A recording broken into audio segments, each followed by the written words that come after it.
les HPI ont cette sensibilité, cette intuition, cette perception qui fait qu'ils vont repérer bien plus rapidement les personnes en souffrance et les solutions à proposer, bien sûr.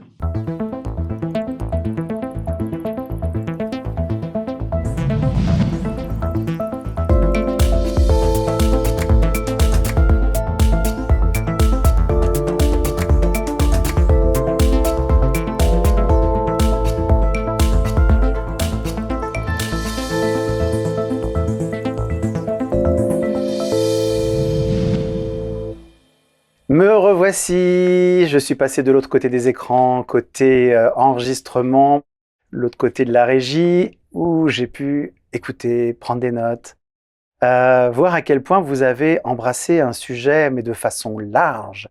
Et je vais te dire un truc, Hélène, vraiment, je trouve que tous tes exemples que tu nous proposes, nous partages, sont hyper pertinents. À chaque fois, ça me parle. L'histoire, ce que je pourrais retenir parmi tout ce que tu as partagé, et merci de l'avoir fait. Par exemple, l'histoire de l'ambulancier, sur cette image, cette métaphore de à aucun moment il va demander à un moment donné au patient de prendre sa place pour conduire l'ambulance. Donc si tu sauves quelqu'un à un moment donné, acceptons que le rôle ne va pas changer. Je pense parfois en couple ou dans une amitié évidemment. Acceptons que quand une forme de relation s'est créée, même si toi tu aimerais bien aussi à un moment donné que la parole te soit rendue, et ça me parle dans des expériences de vie, que l'appareil te soit rendu. Peut-être que l'appareil, parce que c'était pas le contrat initial, ne sera pas rendu. Je te remercie d'être aussi honnête sur le fait que ce sujet, évidemment, comme tous les sujets qui vont nous passionner, parle de toi et que tu peux témoigner en tant qu'inspirante de je suis passé d'une étape de ma vie à cette étape de ma vie avec une autre conscience sur ce que j'ai fait, qui j'étais et ce que je peux proposer aux autres aussi maintenant. Donc merci beaucoup Hélène, merci. Merci Gaëtan, merci beaucoup. Alors, je vais donc déjà super tes exemples. Et si tu en as mis autant que ça dans ton livre, parce que moi non plus, je n'en ai mis plus. Voilà, prenez. Enfin moi en tout cas, je trouve que même si l'idée, le concept, je pouvais me l'être. Tes exemples sont en fait, ça te dit oui. En fait, je peux essayer de négocier avec moi-même en disant oui, mais de temps en temps, je suis quand même très généreux. Non, ton exemple, c'est que voilà, ça a du bon sens. La vieille dame au chat. La vieille dame au chat qui remplace tous les gens qu'elle a hébergés pendant un moment. Elles existent, ces fameuses femmes qui sont très, très occupées. Pourquoi pas hommes, mais voilà, le stéréotype, c'est la vieille femme au chat et qui ne peut pas se déplacer, qui ne peut pas s'occuper, qui est toujours responsable et faut leur ouvrir, faut les sortir, tu comprends, faut que j'y aille, j'ai mon chien. Ouais. C'est très, très parlant. Merci. C'est parlant. Donc, rassembler tout ça, je trouve que c'est très éclairant. C'est la notion d'éclairage. Vous avez évoqué souvent le point de départ je suis survenu, qui peut être dans l'enfance, d'avoir croisé des parents et qui nous ont amenés à vouloir sauver. Mais tu l'as dit, le point de départ, comme beaucoup de choses initiales, c'est l'amour. Ce besoin d'amour, de se sentir aimé, rempli, protégé, paré pour survivre à cette faune étrange qu'est l'humanité, qu'est ce monde autour de nous. Ce besoin d'être aimé, ce besoin d'être considéré. Et le sauveur a sans doute, évidemment, ce besoin d'avoir un rôle dans la société, d'être considéré. Et je me disais même, à un moment donné, à force de vouloir sauver les autres, alors si on revient vite fait sur le fameux triangle de Cartman, finalement, à vouloir sauver les autres, on n'est même pas vraiment sauveur, on est plutôt bourreau, puisqu'on les force à vouloir se sortir d'une situation. Comme tu l'as dit, parfois, ils n'ont pas envie de se sortir de leur situation, ils sont en homéostasie, ils font avec leur bobo, ils font avec leur histoire personnelle, je suis toujours celle, je suis toujours celui, et quand on force, finalement, on est ni sauveur, enfin, on est en tout cas pas victime, on peut essayer d'être sauveur à son image, peut-être qu'en fait, on est blessant, on est bourreau, mais je pense aussi, ça veut dire qu'on ne veut tellement pas être celui qui est sauvé, qu'on prend l'une des deux autres postures. Donc ça veut dire que être sauvé, c'est inacceptable, tu l'as évoqué sur le fait des gens les sauveurs qui ont du mal à se faire aider. Pourquoi, à ton avis, cette posture d'être sauvé est inadmissible à un moment donné pour ces personnes? Parce que c'est important les sauveurs, c'est important pour eux de se convaincre, grâce à ça, qu'ils sont forts, solides. sont costauds puisqu'ils sont capables d'aider les autres. Donc c'est qu'ils sont debout et qui sont vraiment très, très équilibrés, très costauds et eux, ils ont besoin de rien. Ils essayent de se persuader comme ça que ils sont suffisamment équilibrés pour pouvoir être dans le don de soi absolu, alors que c'est tout l'inverse. Est-ce que ça viendrait essayer de réparer justement un gros manque de confiance en soi, en se disant je peux sauver les autres Oui, c'est surtout un gros manque d'amour, un gros manque de base solide, un gros manque de soubassement de leur identité. C'est surtout ça. Bien sûr, la conséquence, c'est le manque de confiance en soi, mais c'est pas le plus important. Le plus important pour eux, c'est je vais me convaincre que je suis quelqu'un de bien et que je peux être aimée. Souvent, je me dis revenir à la base, le toit, la protection, l'amour, la nourriture, la reproduction, la sexualité, le plaisir. Mais voilà, souvent, en fait, il n'y a pas beaucoup de composantes. Même si on met tout un tas de mots, tout un tas de concepts, tout un tas de... les appels initiaux sont souvent beaucoup plus simples. Et je trouve que ça dédramatise aussi parfois certains de nos mots. Effectivement. Tu es passé de sauveur compulsif à aidant sain. Donc j'aime beaucoup cette phrase, passer de sauveur compulsif à aidant sain. Et tu avais cette notion de, après tout, quitte à avoir pratiqué assez jeune et avoir développé tout un tas de stratégies et d'aides de sauvetage réel, après tout. Hein. Souvent, c'est appuyé quand même sur de la littérature et c'est pas juste tu devrais faire, mais souvent on essaye quand même de rendre ça crédible et appuyé.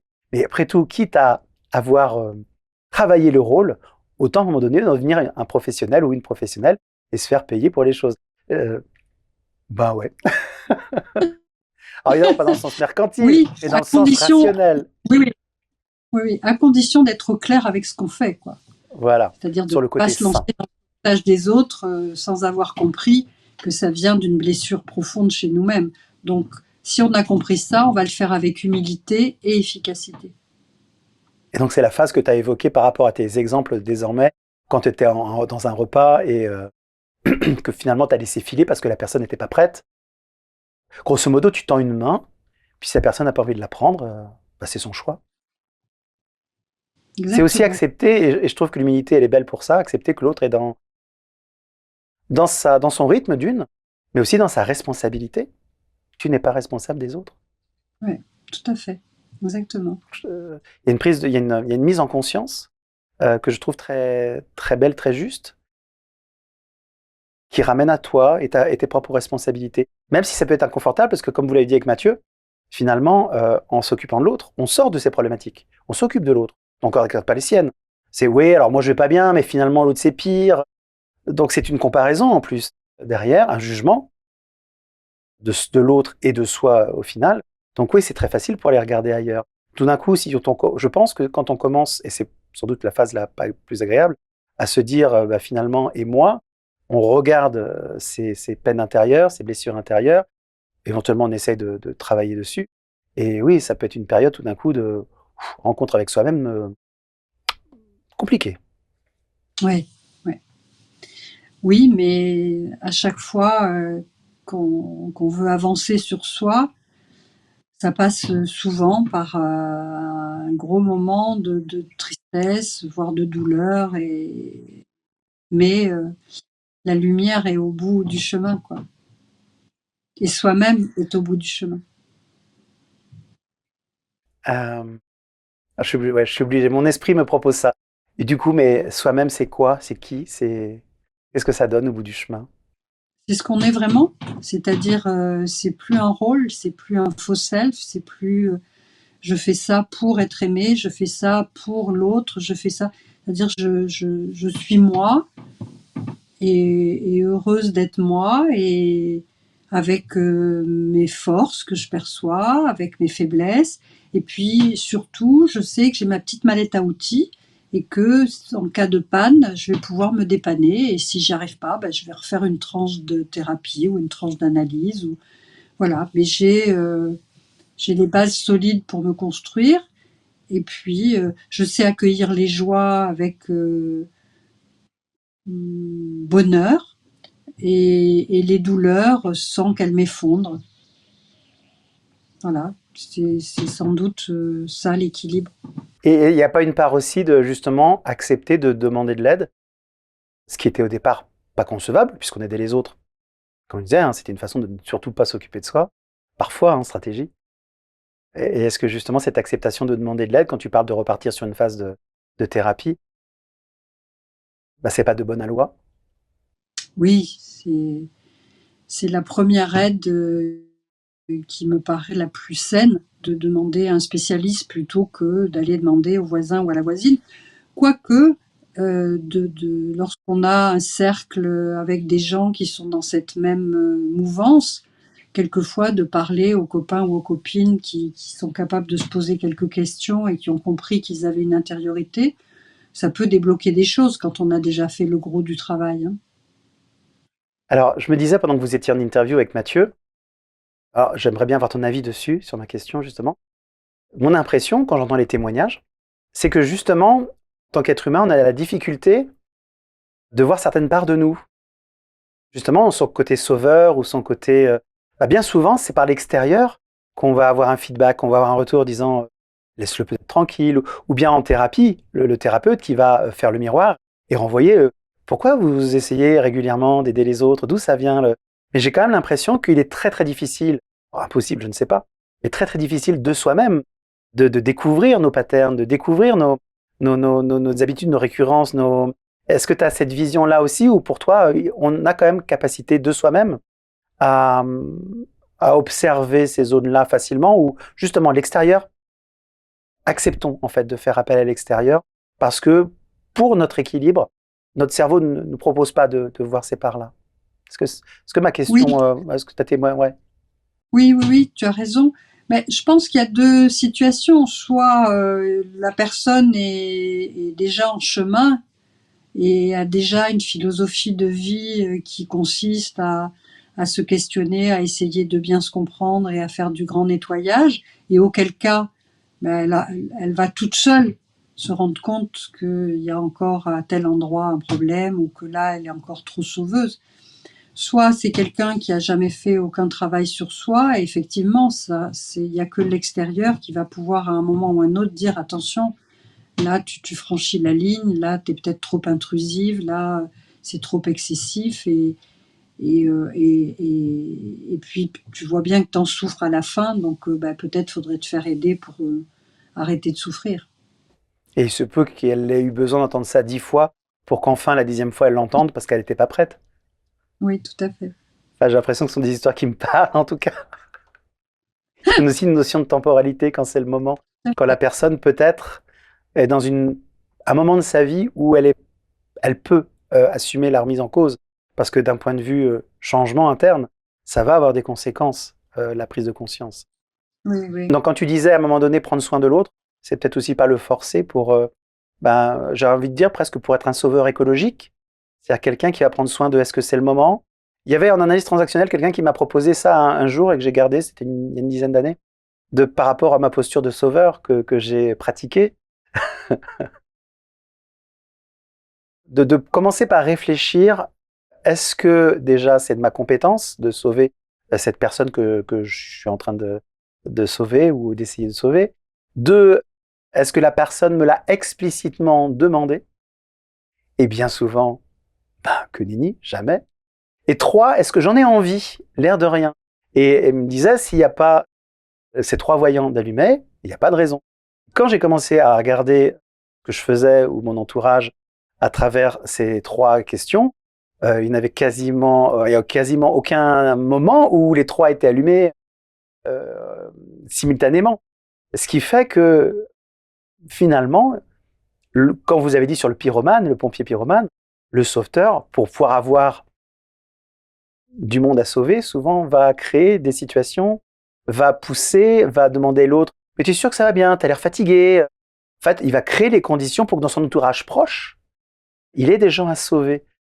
C'est ça que l'exemple du pompier pyromane, j'ai trouvé ça très très juste, parce que je me rends compte que moi aussi, par mon attitude parfois, ou par ma façon de pousser l'autre à révéler des choses peut-être difficiles pour lui, je crée la situation où moi, je pouvais devenir sauveur. Et il y a un côté, quand tu parlais du pervers narcissique, il y a un côté un peu vicieux à cette histoire-là. Alors, pendant, on le fait naturellement, mais après coup, ouais, c'était pas très juste quand même. Donc, est-ce que ça te parle, ce que je suis en train de dire dans ce que tu as vu, dans les Oui, tout à témoignages? fait. Oui, tout à fait, tout à fait. C'est quelquefois, enfin, c'est des cadeaux empoisonnés pour l'autre et pour soi. C'est-à-dire que quelquefois, justement, on va créer des pousser dans certaines situations ou pousser certaines personnes pour pouvoir venir les sauver. Bien sûr, c'est très très juste. Alors, ce qui m'est revenu souvent aussi en tête pendant que vous parliez, c'était la notion d'intensité. Par différents adjectifs que vous utilisiez, finalement, il y avait souvent cette pattern du besoin d'intensité dans le sauvetage, dans la confession, dans l'intimité. Ça m'a fait amener à le côté HPI, donc au potentiel intellectuel ou au potentiel émotionnel. Alors évidemment, pour moi, enfin de mon point de vue, évidemment, n'hésite pas à me contredire, hein. De mon point de vue, le sujet en question du sauveur n'est pas du tout spécifique à quelqu'un qui aurait une caractéristique de HPI ou de HPI. Mais par contre, je pense que par la façon dont il est connecté à sa sensibilité ou que la personne est connectée à son cortex, ça va exalter sa capacité à justement devenir sauveur, à justement détecter des choses chez l'autre, à justement créer une intimité, une connivence qui va faire que la situation de sauvetage va plus facilement. Et en plus, pour moi, mais encore ma vision, le HPI ou l'HPE se nourrit de l'intensité. Et s'il y a bien un moment dans la relation humaine où on va trouver de l'intensité, j'ai l'impression assez facilement, c'est dans ce moment de sauvetage. Est-ce que ça te dit Oui, oui, ce oui, point de tout vue? à fait, tout à fait. Les HPI ont cette sensibilité, cette intuition, cette perception qui fait qu'ils vont repérer bien plus rapidement les personnes en souffrance et les solutions à proposer, bien sûr. Je me dis en plus en tant que détecteur d'incohérence, parce qu'avec Mathieu, parfois, c'est des tournures de phrases en disant le HPI, voilà, on détecte les incohérences dans notre société, dans les discours, dans les légendes, dans les croyances, mais parfois c'est tout simplement aussi dans la posture de l'autre qui va te dire un mot, un adjectif, et qui va, peut-être par la tête ou par d'autres signes, quand tu parles d'instinct, pour moi je relis ça à ça, finalement raconter autre chose. Et quand on détecte l'incohérence, ben, on aime bien les gratter, on aime bien en savoir plus. Donc, Oui, comme je dis, c'est sans doute pas un sujet spécifique, mais je pense que ça peut être comment on va appeler ça, des groupes de population qui seraient d'autant plus, hmm, comment on pourrait le dire, qui seraient d'autant plus dans le risque d'aller justement vers des sauvetages forts, comme je disais, pas équitables, pas respectueux. oui, complètement, complètement. Puisqu'en plus, ils ont les solutions, hein. Donc, Oui. même si l'autre n'a pas demandé, bah, on va lui imposer puisque c'est la bonne solution. Donc, ça va lui faire plaisir. Puis au passage, peut-être je rêverais avoir 2 gouttes d'amour ou à défaut de reconnaissance, gratitude, etc. Et pour des gens qui souvent sont en recherche de sens à leur vie, pourquoi ils sont là, bah, j'ai un sens, je suis sauveteur. Et c'est juste en plus. Je vais faire la justice autour de moi. Moi qui sens l'injustice très fort. Enfin, en termes de pistes de résilience, je trouve qu'en plus, ça se propose tellement de façon spontanée que et j'ai beaucoup de tendresse hein, pour moi qui a pu œuvrer dans ces voies-là. J'ai beaucoup de tendresse en disant, bah oui, ça se proposait, ça donnait du sens. Ça me permettait de regarder ailleurs. Ça évitait en pensant à l'autre, ça évitait de penser à moi, parce que souvent il n'y avait pas de solution au bout de la pensée. Oui, ça se proposait, c'était tellement tentant. Et l'intensité en plus derrière. Oui, oui. Et en sortir, c'est revenir un peu dans une position de neutralité de point de départ qui était inconfortable. Enfin, c'est ma sensation. Oui, oui, tout à fait. Tout à fait. Ça permet une fuite en avant de soi et du quotidien et de l'ennui et d'être suffisamment actif, plus en faisant des belles choses, euh, en étant bienfaisant. Donc, oui, ça a de nombreux bénéfices, en apparence. Et est-ce qu'on peut se dire que finalement sortir en conscience de sa posture de sauveur, c'est être courageux ou courageuse. Oui, oui. Moi, je trouve que toutes les personnes qui font un vrai travail sur elles sont des gens courageux parce que ça fait peur, parce que ça demande de 100 fois remettre son travail sur l'ouvrage, de, de, de, de voir des choses sombres en nous qu'on n'a pas envie de voir et qu'il faut regarder en face. Oui, ça demande du courage, bien sûr. Là où tu en es aujourd'hui dans ta vie, alors évidemment, comme toute question, elle peut ne pas être gardée après si tu le souhaites, ou tu peux tout simplement ne pas y répondre. Mais est-ce que tu peux dire que tu es fier de toi aujourd'hui, de tout ton parcours, d'être la Hélène de 2024? Je sais pas si je dirais fière, mais je dirais oui, je suis contente et je pense que je suis courageuse et que j'ai été très courageuse. Et par ailleurs, je dirais pas fière parce que euh, je sais que les raisons qui m'ont poussée à faire un travail profond sont des raisons profondes. Je veux dire, j'ai l'impression que plus on creuse, plus on a été malmené. Donc, c'est pour ça que le mot fierté peut-être me viendrait pas, mais en revanche, oui, oui, oui, je suis contente d'avoir trouvé un chemin de guérison qui est toujours à poursuivre. Mais voilà, je pense que j'ai fait vraiment le gros du travail et que voilà et que c'est bien. Et je n'ai pas la philosophie ou le projet de dire tout le monde devrait faire un travail, tout le monde devrait suivre une psychanalyse et tout le monde. Non, non, je dis chacun fait comme il peut avec ce qu'il a et voilà, moi c'était une nécessité vitale et il y a d'autres gens voilà qui en ont pas besoin quoi. Et des fois pour plaisanter, je dis dans ma prochaine vie, j'aimerais bien être Paris Hilton pour avoir comme seul souci, est-ce que je prends un sac Chanel bleu ou un sac Chanel vert? Bon, bah finalement, je prends les deux, puis je prends le jaune aussi. Voilà, c'est mon projet de prochaine vie, ça. Paris Hilton. Je dis ça J'aime en plaisantant d'autant plus que si ça Oui, se trouve, elle aussi, elle est très malheureuse et que enfin, elle a été très malheureuse ou elle l'est encore, mais voilà. Donc non, fierté peut-être pas, mais oui, contente et consciente que ça va demander beaucoup de courage mais que tout le monde n'est pas obligé de faire ça. j'apprécie particulièrement ta posture justement de ne pas être dans les dogmes et d'être très ancré dans le concret, dans la réalité, comme tu viens de le faire en prenant la métaphore sur Paris Hilton, voilà, tu n'es pas éloigné du monde, tu n'es pas éloigné de la société, tu n'es pas en mode ermite, yoga Non. je ne sais quel autre. Voilà, tu es juste le résultat de ton parcours, avec cette envie de partager aux autres. C'est comme ça que je le ressens en tout cas, moi. Oui, Cette oui. envie de partager aux autres les aléas ou toutes les réflexions que ça t'a amené à pousser, qui je suppose, en tout cas, si moi je prends mon exemple, c'est pas toujours agréable et des moments joyeux, loin de là. Donc par contre, pour essayer d'éclairer, justement, je vais revenir sur ce mot éclairer les autres, bah, tu proposes tes écrits, tu proposes des exemples justement pris dans la réalité des gens, de tout à chacun, ce qui n'est pas élitiste pour mon point de vue. Je trouve ça justement un don et pas un cadeau dans le sens justement j'attends quelque chose en retour, vraiment un don, quelque chose comme un accélérateur de particules pour ceux qui auraient besoin à un moment donné de lecture.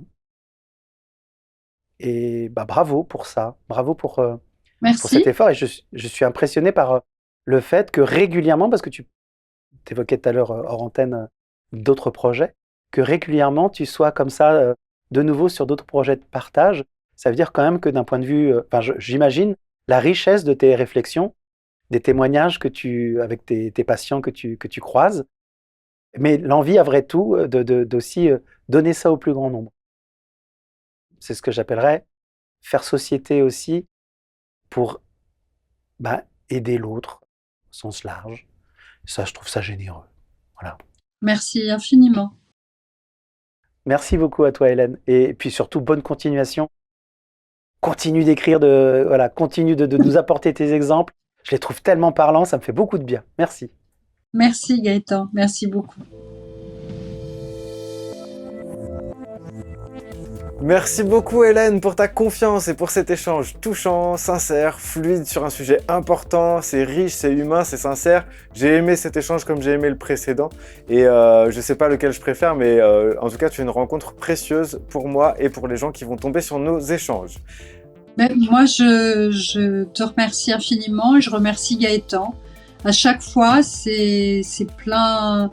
Bon, j'ai déjà dit plein de beaux qualificatifs tout à l'heure, mais je vais ajouter de tendresse. Voilà, moi je sens de la tendresse et ça me plaît. Les liens pour accéder à tes livres et ton travail sont disponibles sous cette vidéo. J'aimerais également remercier Gaëtan pour son aide précieuse, son soutien indéfectible et son esprit de synthèse. Et enfin, merci à toi d'avoir regardé cette vidéo. N'hésite pas à réagir dans les commentaires, à t'abonner bien entendu et surtout, n'oublie pas, la curiosité est un joli défaut. Salut!